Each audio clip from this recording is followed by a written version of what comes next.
are larger. Airports, places like Pittsburgh, New York, they are Houston, wherever, they are just huge in comparison to my little airport. My airport is almost like Columbus, to be honest. It's like, just plane flies in, but it's big enough to accommodate several flights per year. But it's not this. You just walk from the plane into the building and out. You don't have a lot of. Yeah, Jamaica is probably about the size of one of these. What is it now? Not New Hampshire. One of these states out on the East Coast. We are just the size of Jamaica, 2.5, 4,448 square miles, 4,448 square miles. I think that's it. I don't remember right now. So it's real small compared. Yeah, I'll show you a map of it before we finish this. Okay. And the last population count I have was 2.5 million people. So the school system there is different from school system here. Here in the United States, students have special arrangement for busing. They have special age group pretty much move from school to school here. It's not the same way in terms of education. No, things might be different now than it was then. It's like if you want to go to high school, you got to do this common entrance exam. And being in India now, it's like this ISTEC stuff. So they had to do the maths, the English, verbal reasoning, composition, all of that stuff. Because then, for me, it was like, let's say, 50,000 students sat for the common entrance when I was there. They only had space for 25,000 students. So 25,000 students was not going to get into school, not because they failed, but because we don't have enough space. So to get into the school, the standards was pushed pretty high. And in some of these schools, which are mostly government schools, even though like Catholics had a large number of schools, they are still paid by the government.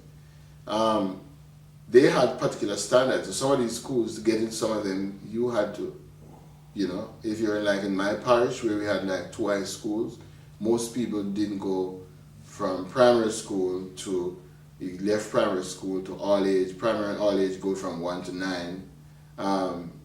And then you go to high school. So you had probably ended up all over the parish. So you and I could be going to school together. I got a scholarship to go to a technical school down in St. Elizabeth, which is wherever.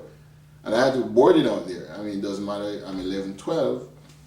I'm going to see you till fall, at the end of the semester. There are not as many opportunities in terms of job. Our major industry in Jamaica is bauxite and tourism. So we depend on a large number, so the tourist area is very critical. I mean, sometimes you have some little things that happen in some of these cities here. It happens in Jamaica. But because Jamaica have all of these news agencies and news people, a little thing that happens in Jamaica becomes a big stuff. And it's shot up on television, it's shot up in the papers, wherever. Hello, guess what happened? Spoils my industry. Nobody wants to come to Jamaica. I remember one year, I think it was about 1980, they had a convention that was, this church organization wanted to bring these people down to Jamaica. And the same night he came, they had one of these little community uprising, one of the years that I used to teach, just near to Kingston, because Kingston is, the business section is over here, the ghetto is right here. Yeah, right next door. Beside each other. And guys come across, and you'll be downtown, like most of these other cities. People just come pick you, mug you, whatever. So that year in particular, they had a little, I think it was like a community uproar. But because Jamaica is so small and the printing press is in Kingston, anything that happens gets to the press. And once it gets to the press, here's this guy, first time from America, comes on front page, so and so and so. It's not happening anywhere else. And he was able to say, well, how is it that you guys want us down here and there's so many stuff going on? Well, I thought that everything was fine. I wasn't used to following Americans, what is going on. Man, I came to Anderson, turn my television on, and here's happening in Indianapolis. Worst things that are happening by my own man. And I'm sitting thinking, how come you make it sound as though it was so nice here? When we had violence, he has violence. The whole point is they really wanted to go somewhere else. And this was going to scare a lot of people because, you think that something happening in Kingston happens in the whole island. Sometimes there are things happening next door, right downtown there, in the next 5 minutes walk. It's not even affecting what's going downtown. Yeah. But the business section is going on, everybody's going on, bus traveling, but it's just happening. It's just happening. But the weather is nice, people are friendly, very friendly. Some of the things that, I have found a couple of friends here, but to be honest, I have not found the kind of friendliness that I was looking for. But then I have to understand the differences of culture. If you came to Jamaica, to be honest, people are not too color problem. It don't really matter.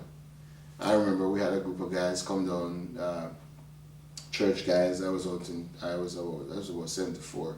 I was working with a church program on V.B.S. and these guys came down and I said to them, we're going to have to walk 4 miles to go to where the major activities are taking place. I said on the way down, they're going to be shouting, "White man."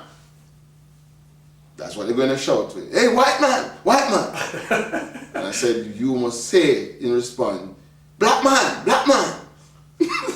And all the way down, that was the dialogue. And he was so funny. These guys, they're teenagers, they're just laughing. But hey, you're white. They call, "Hey, white man, what are you doing?" Till finally, if you get nearer to them, they'll probably come and then that time, people look at you and talk to you and touch you and all that thing. Yeah, pretty much, it's a pretty friendly place where people love to entertain people, love to share. We are laid back.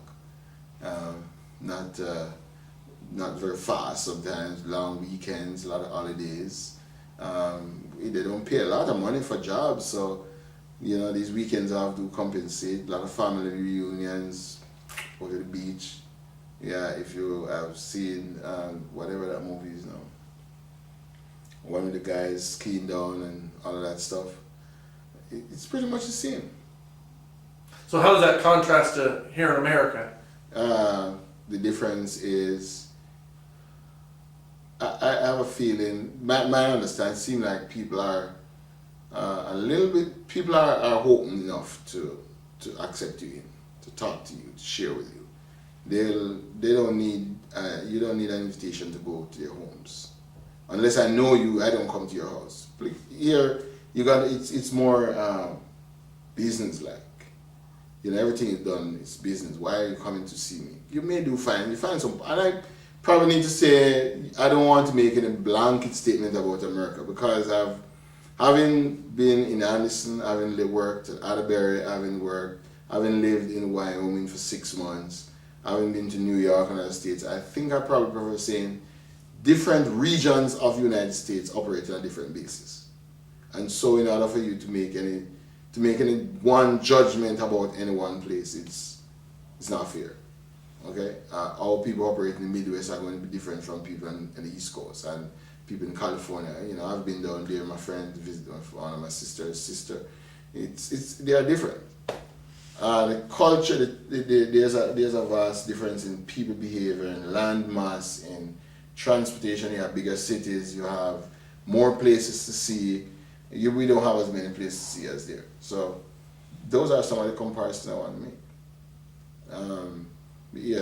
I think it is still true that there's a lot more church. There's not in Jamaica up to now, from what I hear.